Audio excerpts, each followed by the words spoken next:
latest that you've heard about this situation evolving?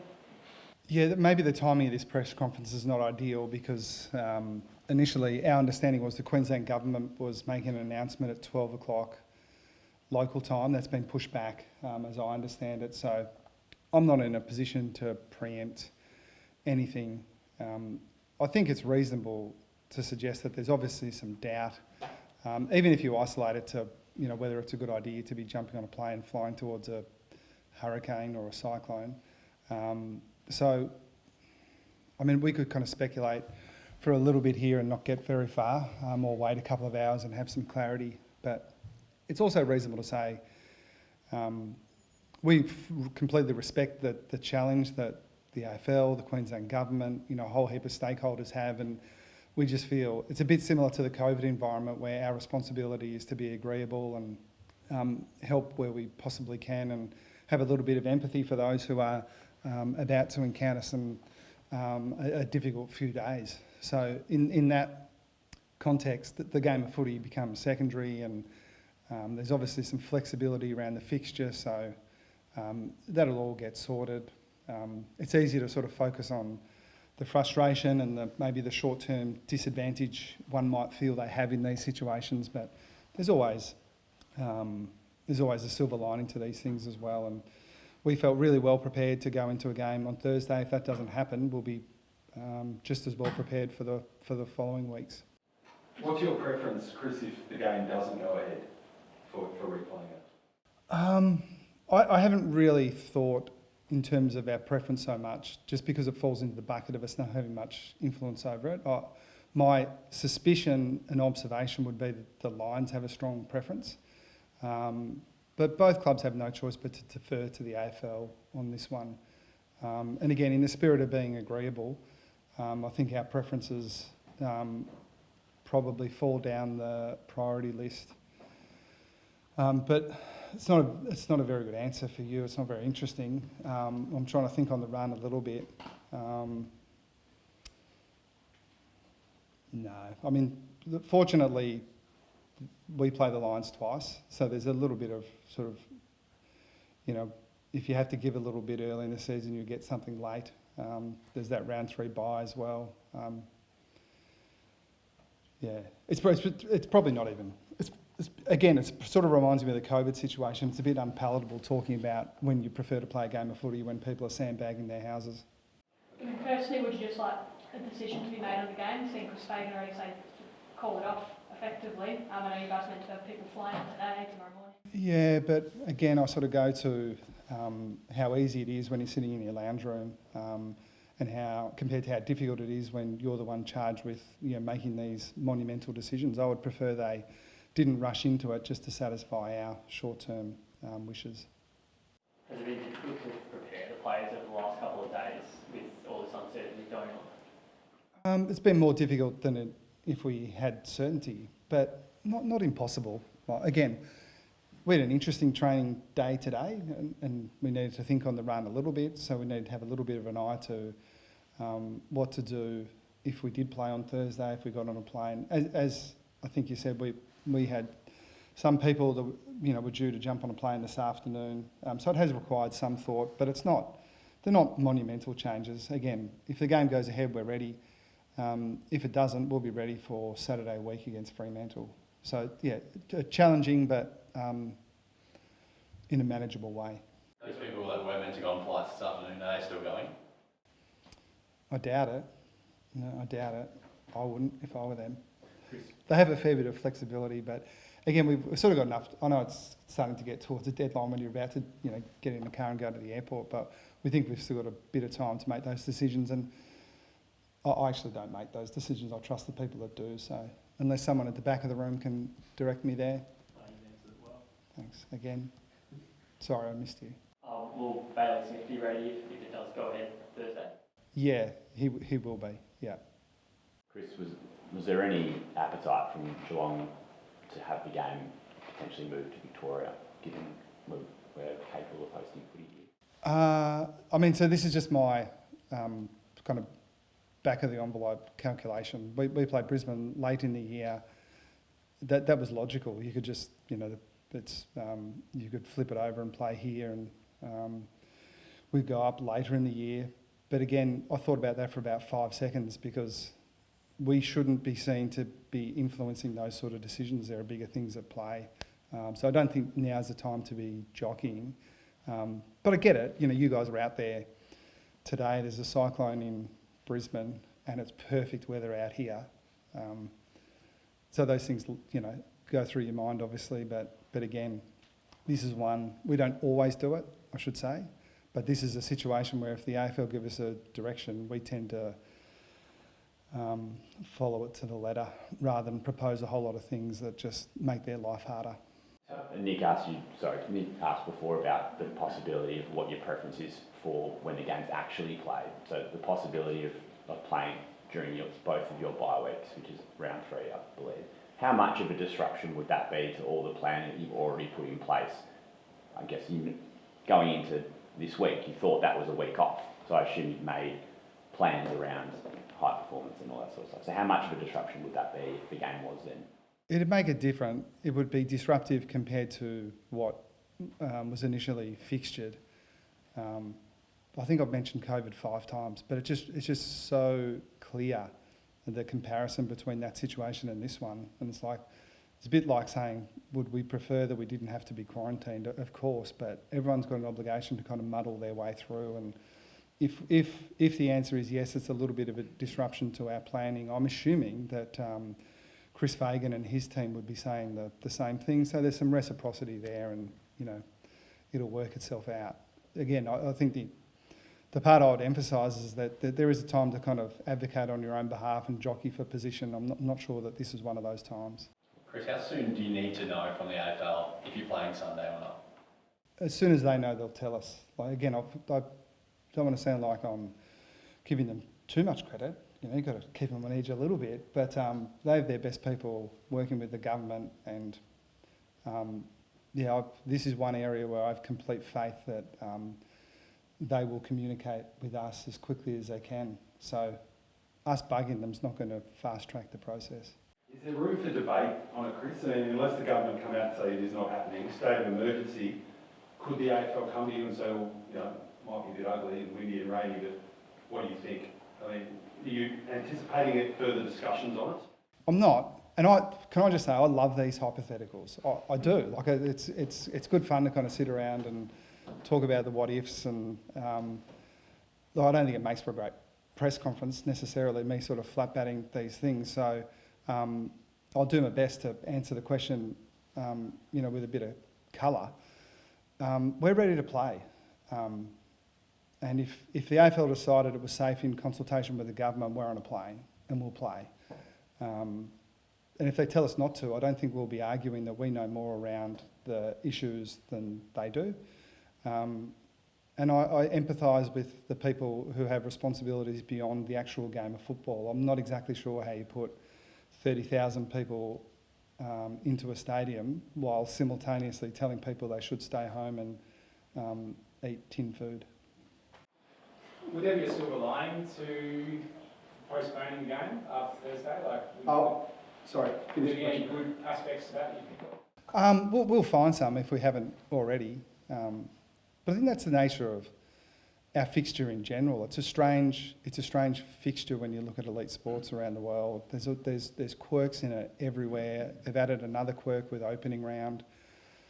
Now, it tends to be a bit tropical in Queensland at this time of year, so, I mean, you don't court these conditions, but it's always a possibility. Now, it's very rare that a game gets called off. And so you think of it in terms of, okay, what does this mean for us? How do we handle it as well as we can? And sometimes, you know, well, I guess off the top of my head, like Brisbane would say, well, it looks like Brandon Starcevic might be available where he wouldn't have been for the first game. So you take those wins where you can get them. But again, I don't think they're saying, on balance, this is a great result for us. He can play, our houses get flooded. You know, there's swings and roundabouts. A bit of empathy and assuming good intent from all parties is probably the best policy to take in this situation.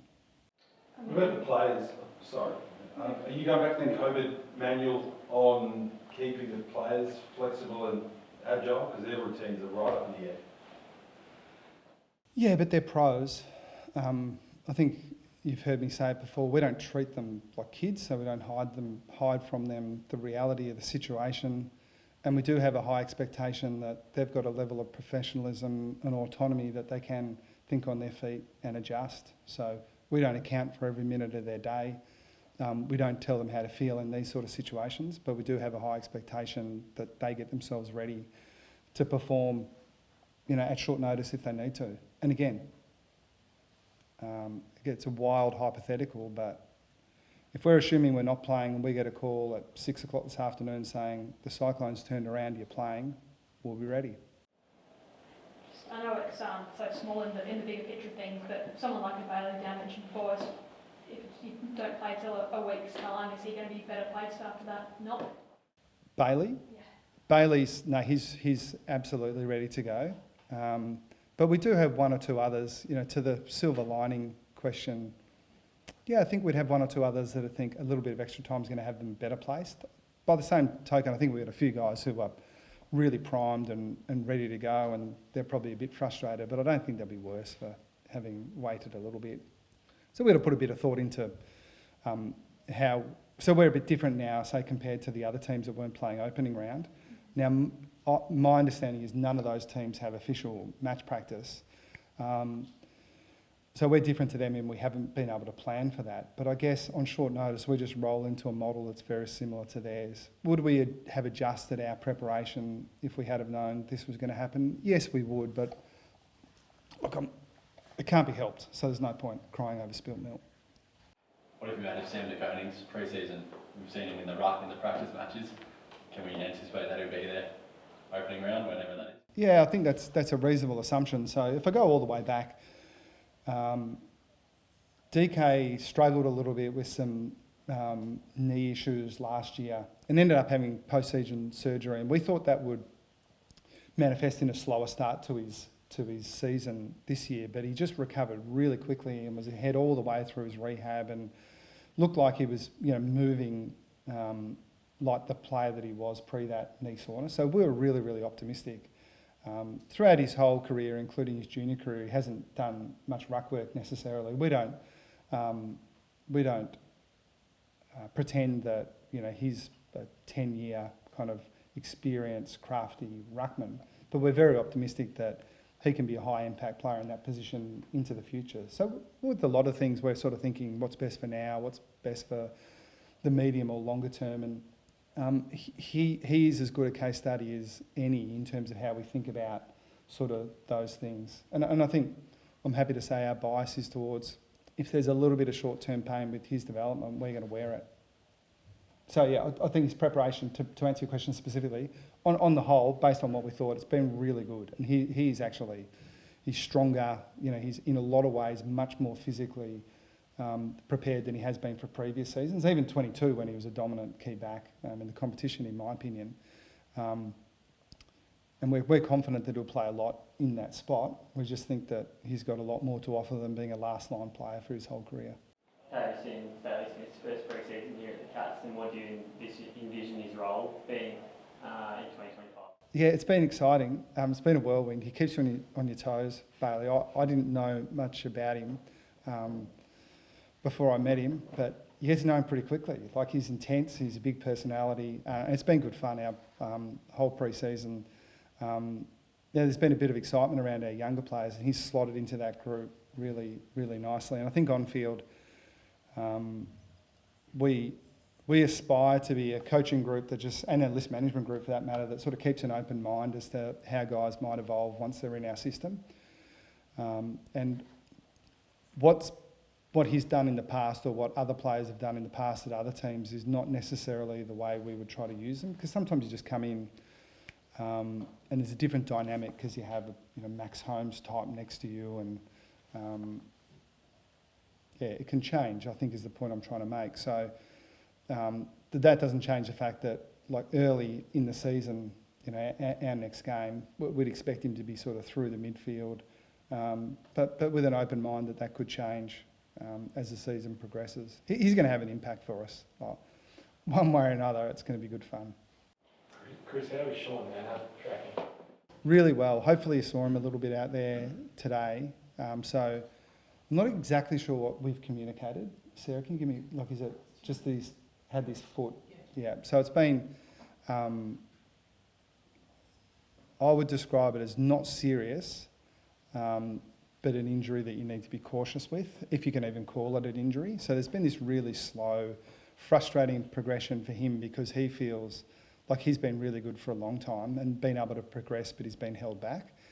And that was in part, and I think there's a few others fall into this category. Jack Martin's one, like even Cam Guthrie's another, where we had this start to the season where our first 4 or 5 games were over a long period of time. It's not like we were cramming them into the first 3 or 4 weeks of the year. You know, we've got buys early, we've got long breaks with Easter Monday, and we just didn't see the value in rushing a few of those guys back so they could get 1 or 2 extra games, when if we waited a bit, you know, we can be absolutely certain they'll be ready to go. With Sean, though, he had such a good pre-season until we did back him off that we expect him to hit the ground running, and he'll be happy to hear this. But I don't think he'll need much match practice or VFL time before he's ready to slot into our AFL team. So he won't be there for the first game. He might be there for the second, and I'll be very surprised if he wasn't there for the third. Chris, just a couple of young guys, Lawson, Humphries and Mitch Nevitt. Mitch in particular, it seems like he's had a great pre-season and been given responsibility through the pre-season games. Lawson back after the year was fantastic. Are you keen to sort of hand over the keys to them a little bit and see what they can do? A little bit, but we never, I mean, in a perfect world, we never completely hand over the keys because we still like to think that our senior players are close enough to their prime. So the ambition is to kind of have Nevitt in that midfield with Stewart and Dangerfield as much as possible, and Lawson Humphries with an experienced group of defenders as well. So, but it's a good point. We think, you know, over a relatively short period of time, we've developed a group of players who are locks to play now, 22 or 23 every week, but still have 10 years of footy in front of them. So that's, and Bailey Smith fits into that as well, as 23. So, you know, Lawson's well and truly in our best team. And Mitch Nevitt, as you say, has had a great pre-season. So, yeah, he'll definitely get some early exposure. Is Dangerfield playing forward a little tease, or is it going to happen? No, it'll definitely happen.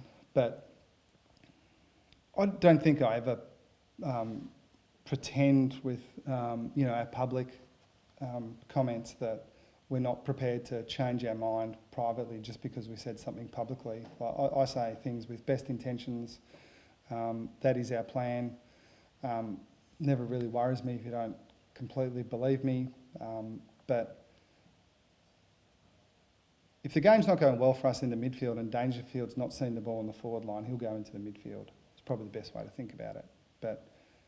But we've thought about it this way for a long time. Like if we could guarantee that the ball would be in our forward line a lot, we'd probably prefer him ahead of the ball. Have you noticed anything different the way, I guess, you've had to pick yourselves up again after the way last season ended, or has it been sort of same old attacking this year? No, I try not to think about it in terms of same old. It's kind of like every season deserves the respect to be treated, you know, as an isolated season with you know, unique circumstances. Like I just try so hard not to go back, but it's funny. Like I started doing a bit more media as the season comes up, and that's a logical thing to ask. You know, how have you bounced back after the disappointment of last year? And sometimes I'm too honest with these things. But I'll never get over it completely. So what choice have you got? Move on. Like I'm not going to sit there and wait until I finally feel like, you know, it's out of my head. It'll always be there. But so will 22. So. Is there any moves in particular from that prelim that you have revisited this pre-season to try and improve and make it better in 2025? I mean, there are always parts that we review from our previous game, but probably we've thought more about the season as a whole rather than the isolated incidents. And you know, part of the art of doing a good job in any field, I think, is trying to work out, okay, which bit could we have changed and which bits were completely beyond our control. And if you get really frustrated by the bits you can't control, you just go crazy. And there are a fair few that fit into that category, you know, in and around that game. So it doesn't guarantee that those things won't happen again. You just got to accept that, sometimes, sometimes, you don't get the rub of the green. But that would imply that we thought we were unlucky. It wasn't just that, it was only a part of it. And Brisbane won the premiership and they deserve to be where they are. Connor O'Sullivan, another one, is a pretty impressive pre-season. How close is he to playing in your next game? Yeah, right in the frame. He's going to have good pre-season after good pre-season because he's a supreme athlete. 198, great runner, really enthusiastic young man. He's well and truly in that group of players that we're confident could play 10 years together. Little bit stiff compared to the 185 centimetre midfielder in that there aren't that many spots in a team for a key back, but he will get his chance, and that's well and truly our plan. It's just not a guarantee that we'll just leave him in there because there's so much that's unknown and we need to juggle, but he's definitely giving himself every chance. I think it's round 13 you come up against him, but Matt Rao, as a player, what do you make of him? Geez, you plucked one. Is that just a random player? Yeah. Okay. This wasn't on our list, Sarah. Sorry. Is this because we were? Okay. Sorry, I'm often out of the loop on these things. Jeez. What if you knew about all the players that we talked about? Yeah. Should we go through the list? Yeah. Well, let's start with the top 15 players in the comp and work our way from there. Okay, so now I get it now. One of the really good young inside mids in the competition, and we're one of a big group of players, probably his club plus all the others, that would like that kind of guy on your team. But I find if I could try to remove myself from it, I can't completely do it in this forum, but I do find that discussion a fascinating one. And it's one of the areas in the game that's difficult to talk to with accuracy because there are some gaps in the knowledge around team salary cap space, how much players are actually getting paid, what percentage of the TPP they would take up, what an actual trade or free agency compensation would look like. But in a way that kind of makes the speculation more fun because you can just fill in your own gaps with your own facts like a lot of people do these days. So it's much more complicated than do you like this guy, do you need him, is he good at his position? It becomes a cost-benefit situation, and there are the very best players in the competition can still be too expensive for us. And I think that's sort of the case with a lot of guys you're seeing at the moment. But yeah, if the question is he one of the best under 23 midfielders in the comp? Yeah, I'd have him in that group. Yeah, love watching him play. Now, I hope that's not offensive to anyone. That's just like, it's like Caroline Wilson saying, have you spoken to Travis Boak? It's like, yeah, of course. And just getting back to the weather briefly, how do you prepare a team of elite footballers for wet footy? Because if the game does go ahead, it's going to be quite wet. Yeah. You pack a long socks, obviously, but how do you prepare them for really wet weather footy? It's difficult to do it at this time of year for us perfectly, but hopefully there's a body of work over the years that that's kind of the definition of experience, isn't it? You haven't done it recently, but you've done it over a period of time and you get a feel for what to expect. The last time we played Brisbane actually in Queensland at the Gabba last year poured with rain. So there's some recent history to think about, and then it's a sort of combination of the theory, what sort of things are important, and then the practice, which becomes hard. I mean, you can wet the balls and stuff and water the grass, but it doesn't quite replicate Cyclone Alfred. So, yeah. But again, if we do play them a few weeks later in Queensland, in March, it's tropical. Like, there's a fair chance that it will be wet, so we will have thought about that.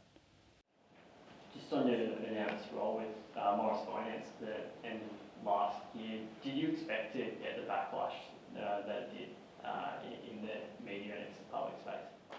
I'm not aware of the backlash. I don't live in that space. But the AFL and the club are really clear on the situation had been for a long, long time, 3 years. So the only thing that changed in my mind was there was some publicity around an existing deal that everyone was aware of. Like, if I wasted my time with what people who don't know what they're talking about think, I'd end up like them, a nuffy.